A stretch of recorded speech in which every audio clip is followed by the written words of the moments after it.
Polres Jembrana menangkap pelaku begal paha yang sempat beraksi di wilayah Desa Kaliakah, Kecamatan Negara. Pelaku diamankan berdasarkan ciri-ciri dan plat nomor kendaraan yang berhasil dilihat korban saat kejadian. Kapolres Jembrana AKBP Idewa Gede Juliana Sabtu 4 Juni.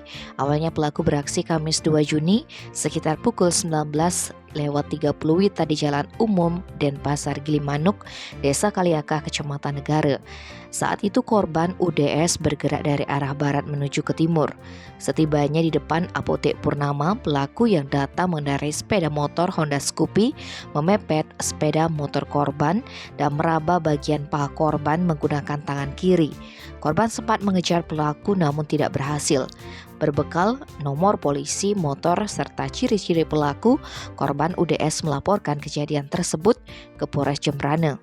Petugas kemudian melakukan penyelidikan dengan melacak keberadaan pelaku yang belakangan diketahui bernama YS. Pelaku YS akhirnya berhasil ditangkap. Pelaku mengaku saat menuju Denpasar, dia melihat korban seperti temannya. Dia pun memepet dan menyentuhnya. Baru dilihat ternyata bukan temannya. Sayangnya usai kejadian itu pelaku tidak meminta maaf dan langsung pergi.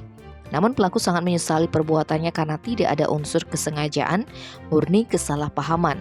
Meski demikian, atas perbuatannya, YS diancam penjara 4 tahun.